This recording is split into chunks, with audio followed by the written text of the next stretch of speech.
Όπως είπε και ο Δημήτρης Ζώτος, τίποτα δεν τέλειωσε ακόμα. Ό,τι κατακτήθηκε με αγώνες και ήταν πολύ χρήσιμο που γύρισε πίσω στον χρόνο. Τι είχε γίνει τότε με τον Λουκμάν. Τζαβέτ, θα με βοηθήσεις να κάνεις μια μετάφραση, να το διαβάζω εγώ στα ελληνικά και να κάνεις τη μετάφραση, γιατί θέλω να το καταλάβουμε. Είναι ένα κείμενο που έγραψα για τον Λουκμάν πριν από πολλά χρόνια και λέγεται «Το ποδήλατο και το λεπίδι». लुकमान शहजाद शहीद के लिए एक नज़म लिखी थी इन्होंने, वो कहते हैं कि तर्जमा कर दीजिए। उसका नाम है लुकमान का साइकिल और जो वाकया पेश आया। Τουλάχιστον εδώ 145 χιλιόμετρα από το Ισλαμαμπάτ δεν θα φοβάμαι. इस्लामाबाद से यूनान तक 1445 किलोमीटर के दूर तक आ गया और डरता नहीं। Και ομολογώ, φοβήθηκα πολύ στη ζωή μου. अंदेशा मुझे ये था कि मैं जिंदगी में बहुत ज्यादा खौफ और डर ज़दा हूँ। Φοβήθηκα τους στρατιώτες, τους συνοριοφύλακες, τους αστυνομικούς, τους φασίστες. मुझे बहुत ज्यादा खौफ और डर आया जब मैंने सरहद पार की, पुलिस से, आर्मी से, फासिस्टों से, जब मैं यहाँ दाखिल हुआ। Δεν ξέρω ποιους φοβήθηκα περισσότερο. मुझे इस बात का अंदाजा नहीं हो सका कि ज्यादा मैं किससे खौफजदा हुआ। Μπορεί να ήταν πολλοί, μπορεί να ήταν μόνο ένας που απλώς άλλαζε στολές και πρόσωπα. मुमकिन है मैं एक से ज्यादा डरा, एक से कम डरा, कुछ चेहरे चेंज हो रहे थे। ये सारा लुकमान शहजाद शहीद कह रहे हैं। Ο στρατιώτης στη Λαχώρη έγινε συνοριοφύλακας στον Εύρο, αστυνομικός στην Ομόνια, φασίστας στα Πετράλωνα.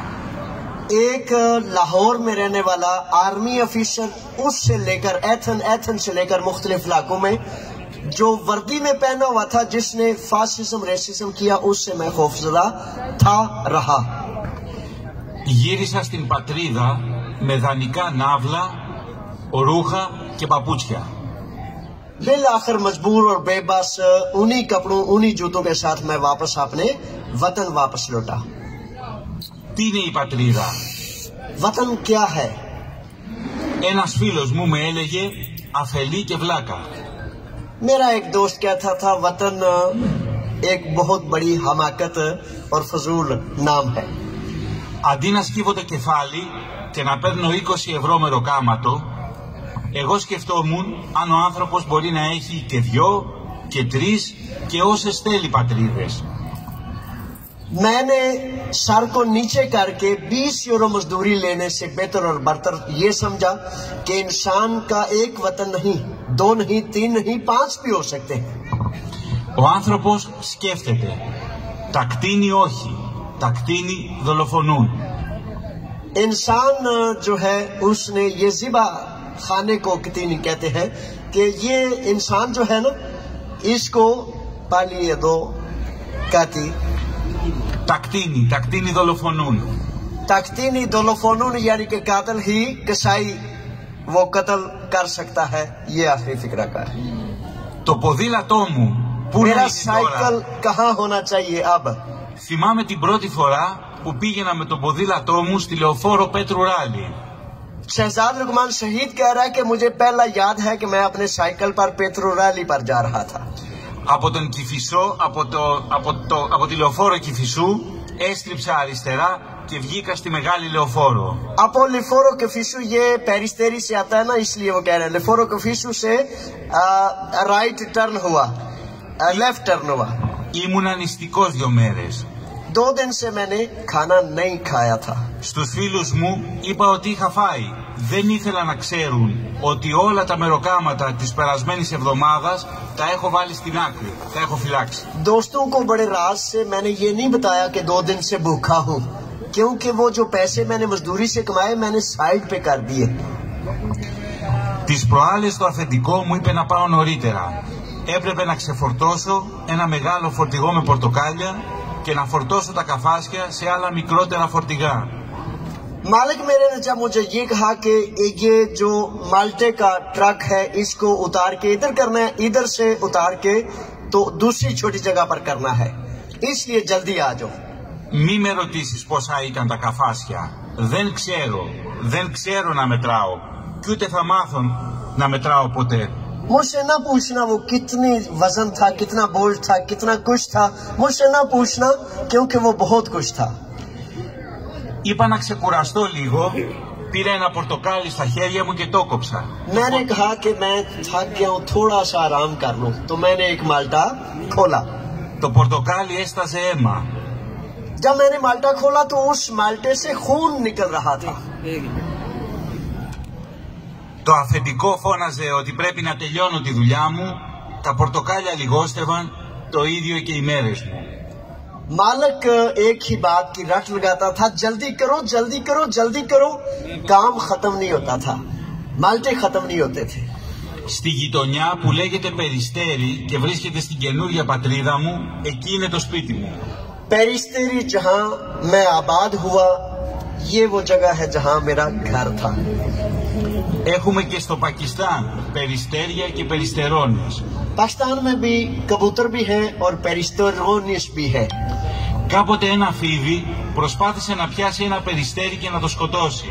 कभी एक दफा की बात है कि एक सांप ने एक कबूतर को पेरिस्टेरी कहते हैं उसको पकड़ लिया. Αντί για γλώσσα, το φίδι είχε μια μεταλλική λεπίδα, όπως αυτή που έχει το μαχαίρι. सांप की जुबान दांत जहर की जगह उसके पास एक चाकू था, एक चाकू नुमा तेज धार चीज थी. Τα περιστέρια δεν έχουν πατρίδες. कबूतरों का कोई वतन नहीं होता. Τα περιστέρια πετούν πάνω από τα σύνορα, ερωτεύονται πάνω από τα σύνορα, χορεύουν πάνω από τα σύνορα και ύστερα χάνονται στα βάθη του ορίζοντα.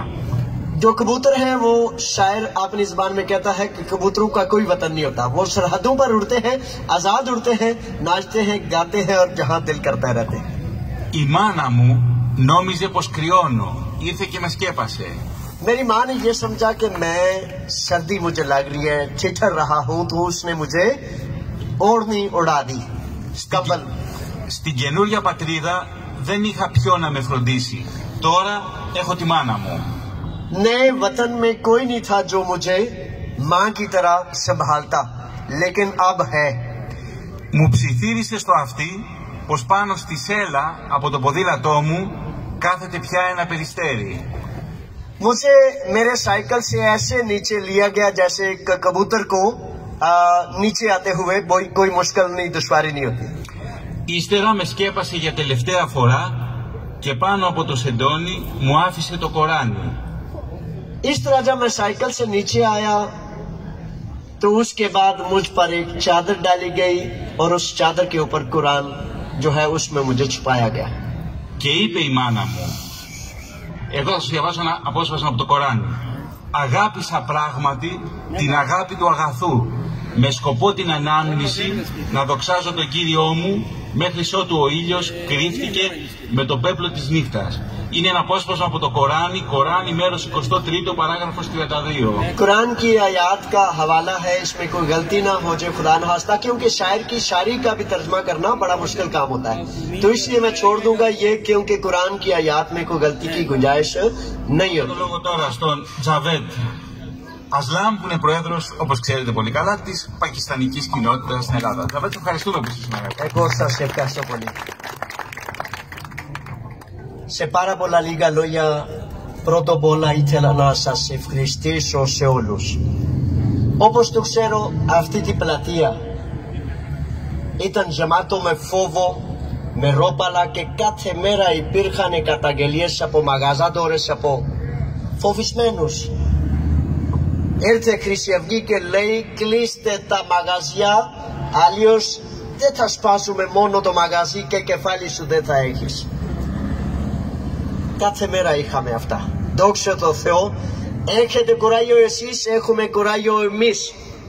Αν δεν είχαμε κουράγιο, αν δεν είχαμε καλή δικηγόρη σαν και το κύριο Ζώτος Δημήτρη Παπαντάκη και όλοι αυτοί, αν δεν είχαμε δημοσιογράφους, ανοιχτό σχολείο μετανάστων, η Κατερίνα Τοΐδου, όλοι αυτά τα συνδικάτα, τότε Αρσλάν ήθελα, έλατε από εδώ, Βαλίδ, έλα Νταούτ. Τότε αυτά τα παιδιά, αυτά είναι τα θύματα που Χρυσή Αυγή νόμιζε πάλι μία φορά θα τους χτυπήσει και δεν θα σηκώσουν το κεφάλι. Εσείς όλοι, καθένα από εσάς, που είσαστε εδώ γι' αυτό. Σήμερα είναι με ψηλό το κεφάλι και δεν έχουν κανένα φόβο. Έχουν πάρει τα χαρτιά για λόγο ο κύριος Ζώτος, η Κίνημα, η Κέρφα, ο Πέτρος Κωνσταντίνου, όλοι εμείς που ξεκινήσαμε, για αυτό το λόγο όλοι έχουμε κουράγιο και έπρεπε να έχουμε λίγο παραπάνω κουράγιο. Γιατί τώρα μας ενημερώσει ο κύριος Ζώτο και εγώ είμαι και ενημερωμένο, έχω στο τσάντα μου αυτή την κλίση που θα πάω για να καταθέσω σαν μάρτυρας. Θα καταθέσουμε και χρειάζεται λίγο παραπάνω κουράγιο, γιατί αν θα δείξουμε κουράγιο, αν θα δώσουμε παρόν, τότε θα έχουμε δικαιοσύνη, τότε πάλι μια φορά θα μπορέσουμε, όχι ρατσισμό, όχι φασισμό, κίνημα, ανθρώπια, αλληλεγγύη. Γι' αυτό το λόγο θα χρειαστεί να είμαστε 15 το μήνα 8 η ώρα, εκεί στο μετρό Αμπυλόκηπη. Οι δικηγόροι μας θα είναι μέσα, δημοσιογράφοι θα γράψουν και εμείς θα πούμε δεν είσαστε μόνοι, είμαστε όλοι μαζί. Ευχαριστούμε. Το 2011, 2012 και 2013 στο Ανοιχτό Σχολείο Μεταναστών Πειραιά, στη Παλιά Κοκκινιά, άνθρωποι με μαύρες μπλούζες, με το κλασικό στυλ που έχουν και όλοι γνωρίζουμε, είτε κάποιοι από κοντά είτε κάποιοι από μακριά, φλαμπούκιζαν μαθητές. Οι μαθητές μας ήταν φοβισμένοι στο να έρθουν στο σχολείο. Γι' αυτό λοιπόν και οι εθελοντές πάρα πολλές φορές τους συνόδευαν στο να βγουν από το σχολείο, αλλά και στο να έρθουν στο σχολείο. Έχουν μεταφέρει οι εθελοντές ότι έχουν δεχτεί τηλεφωνήματα από παιδιά που έχουν δεχτεί επίθεση και έξω από το σπίτι τους έχουν στοχοποιηθεί λοιπόν και οι μαθητές. Τους έχουν ακολουθήσει οι φασίστες έξω από το σπίτι τους και τους πάνε το παράθυρο και την πόρτα. Και στην άλλη γραμμή είναι ο εθελοντής του σχολείου, είναι ο εθελοντής δάσκαλος που το ακούει αυτό.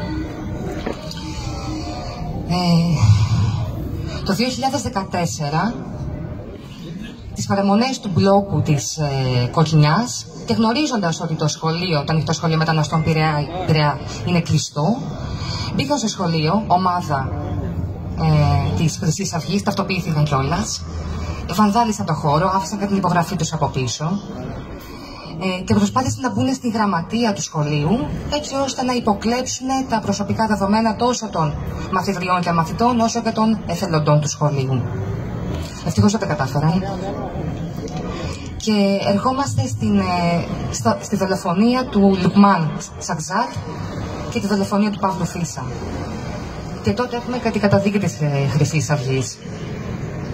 Θα έπρεπε να καταδικαστεί η Χρυσή Αυγή πιο πριν. Δεν θα έπρεπε να σκοτωθεί, να δολοφονηθεί μάλλον ένας Έλληνας.